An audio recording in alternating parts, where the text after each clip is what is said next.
6 जून को चंद्रशेखर आजाद दिल्ली से दुबई के लिए उड़ान भरते हैं एयर इंडिया की फ्लाइट में और 12 जून को एयर इंडिया की 787 ड्रीमलाइनर ब्लास्ट हो जाती है, क्रैश हो जाती है।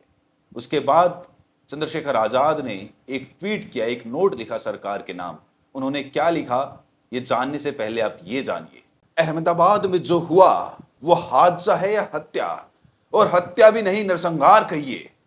ज्यादा से ज्यादा मुनाफा कमाने के लिए अमेरिकी कंपनी बोइंग की तरफ से आयोजित एक नरसंहार।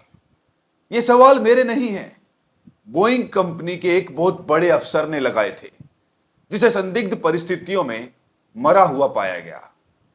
इस वीडियो को अंत तक देखिए और समझिए कि अमेरिकी गुंडों के आगे गिड़गिड़ाते राष्ट्रीय अध्यक्ष किस कीमत पर उसकी एक नजर के लिए तरसते हैं। जनता की जिंदगी की कीमत पर, जी हां, जिंदा रहने के सबसे बुनियादी अधिकार की कीमत पर। एक चेहरा आपको दिखाई दे रहा होगा स्क्रीन पर, इनका नाम है जॉर्ज बर्नेट। जॉर्ज बर्नेट बोइंग कंपनी में क्वालिटी कंट्रोल मैनेजर थे। मतलब उनका काम था कि हर उस विमान की जांच करे जो कंपनी बना रही है, यह देखना कि उनके निर्माण में किसी तरह की अनदेखी तो नहीं है। आगे जो मैं बताने जा रहा हूं उसे ध्यान से सुनिए। पिछले साल की बात है, मार्च 2024। जॉर्ज बर्नेट अमेरिका के साउथ कैरोलिना राज्य के चार्ल्स शहर में एक होटल में ठहरे हुए थे। 9 मार्च 2024 को होटल की पार्किंग में संदिग्ध परिस्थितियों में उनका शव मिला।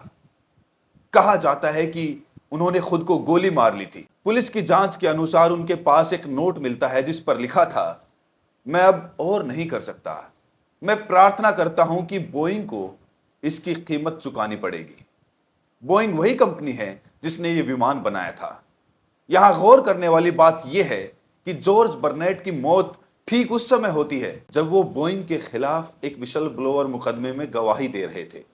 9 मार्च को, यानी जिस दिन उन्हें मरा हुआ पाया गया, उनकी गवाही का तीसरा दिन था और वो बस इसके लिए निकलने वाले थे।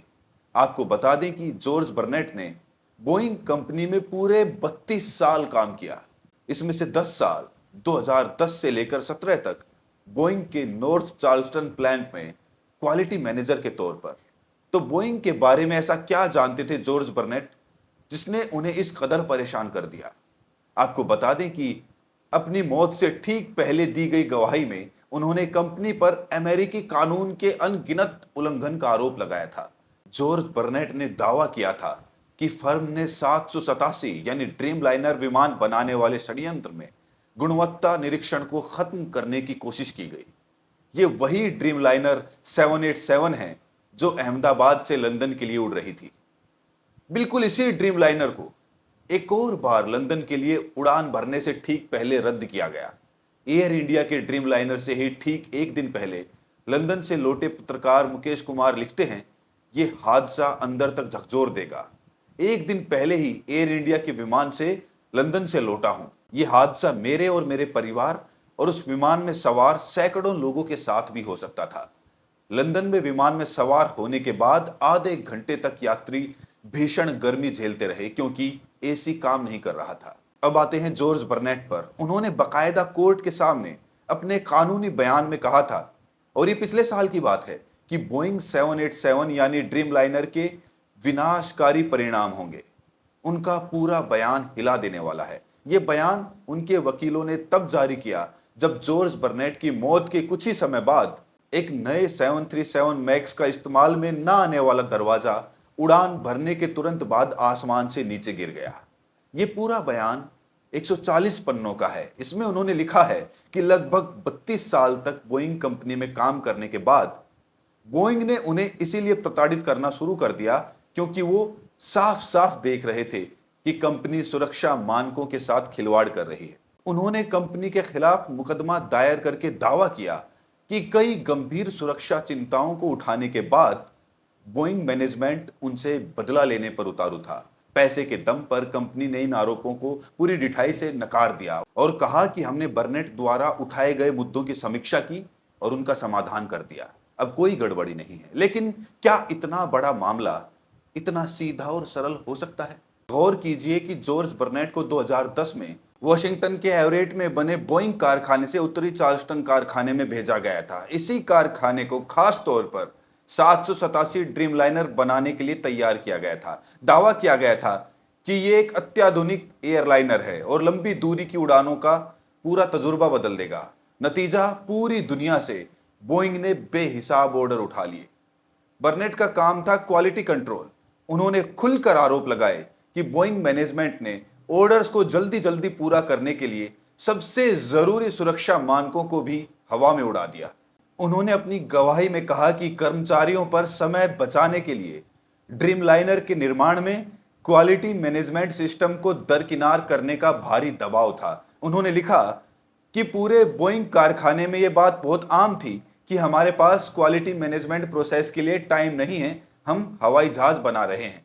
बर्नेट ने न केवल अपनी गवाही में बल्कि मीडिया के बीच में इस बात को बार बार कहा कि बोइंग में किसी के पास इस बात के लिए समय नहीं था कि जो पुर्जे लगाए जा रहे हैं वो घटिया क्वालिटी के तो नहीं हैं। बहुत सारे ऐसे पार्ट्स को प्रोडक्शन लाइन पर आने दिया गया जो रद्दी किस्म के थे। इसी गवाही में जॉर्ज बर्नेट ने दावा किया था कि बोइंग विस्फोट तक के जोखिम को दरकिनार कर रहा था। जैसे एक उदाहरण देते हुए उन्होंने बताया था कि एक विमान में ऑक्सीजन प्रणाली को ठीक से चलाने के लिए डिजाइन की गई एक ट्यूब बोइंग ने कबाड़ से निकाल कर लगा दी, जबकि यह बेहद खतरनाक है। जॉर्ज बर्नेट ने दावा किया था कि अगर इसकी वजह से सिस्टम सक्रिय हो जाता तो यह एक विस्फोट का कारण बन सकता था जो पूरे विमान को नीचे गिरा देता। सही तरीका यह है कि अवांछित रासायनिक प्रतिक्रियाओं के जोखिम को कम करने के लिए सावधानी पूर्वक उसे निष्क्रिय कर दिया जाए। जॉर्ज बर्नेट ने आरोप लगाया था कि बोइंग में पिछले 15 से 20 सालों में क्वालिटी कंट्रोल इंस्पेक्शन को ध्वस्त कर दिया गया, क्योंकि बोइंग मानता है इससे निर्माण की रफ्तार धीमी हो जाती है। इसीलिए बनाओ, बेचो और पैसे कमाओ, इसके अलावा कुछ मत करो। बर्नेट के इन आरोपों के बाद अमेरिका में ही नहीं, पूरी दुनिया में विमान यात्रियों की सुरक्षा को लेकर बवंडर खड़ा हो गया था। जॉर्ज बर्नेट बोइंग कंपनी के लिए सरदर्द बन गए थे और फिर गवाही के तीसरे दिन उनकी लाश मिलती है और साथ में ये चिट्ठी कि अब और बर्दाश्त नहीं होता, बोइंग को इसकी सजा मिले। आपको बता दें कि बोइंग 787 ड्रीमलाइनर के डिजाइन और निर्माण का काम 2003 में शुरू हुआ था और 2011 में पहला ड्रीमलाइनर कंपनी ने डिलीवर किया था। एक ड्रीमलाइनर की कीमत 1000 करोड़ से लेकर 1300 करोड़ तक थी। बोइंग कंपनी के अनुसार मई 2025 तक 787 ड्रीमलाइनर के लिए दुनिया भर से 2137 ऑर्डर मिल चुके हैं, जिनमें से 1189 विमानों की डिलीवरी ही हो पाई है। मतलब 10 साल में बोइंग को 24 लाख करोड़ के तो केवल ड्रीमलाइनर बेच चुके हैं। 24 लाख करोड़। उसके पास इतने ऑर्डर हैं कि उसी को पूरा करने में उसे 5-10 साल लग जाएंगे। फिलहाल वो हर महीने केवल 5 ड्रीमलाइनर बना पा रहा है, मतलब साल में केवल 60। वो एक भी नया ऑर्डर ना ले तो भी इस हिसाब से अगले 10 साल तक का काम उसके पास है। इसके बावजूद बोइंग किसी भी सूरत में इसमें कोई कटौती नहीं होने देना चाहता। तो जरा एक बार फिर सोचिए कि अहमदाबाद में जो हुआ वो हादसा है या फिर एक क्रूर नरसंहार। और अगर ये नरसंहार है तो कौन है इसका जिम्मेदार। चलते चलते आपको बता दें कि दुनिया में सबसे ज्यादा बोइंग 787 ड्रीमलाइनर किसी अमेरिकी विमान कंपनी के पास नहीं है, जापान के पास है।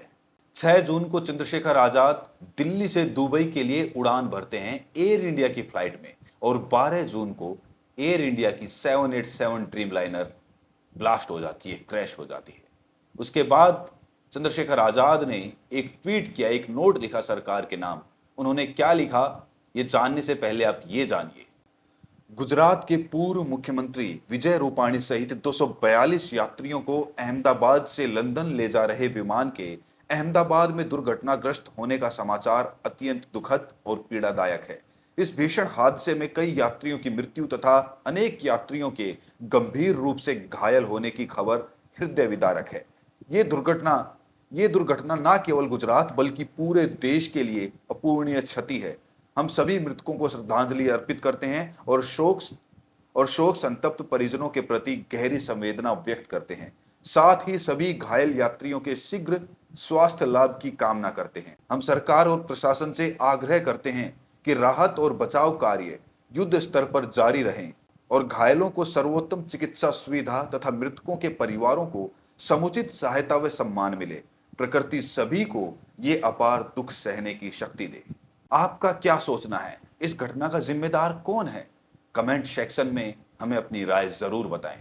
मिलते हैं अगली वीडियो में। अगर चैनल पर पहली बार आए हैं तो सब्सक्राइब करें, नोटिफिकेशन बेल को जरूर प्रेस करें। मिलते हैं अगली वीडियो में, तब तक के लिए अपना ख्याल रखें।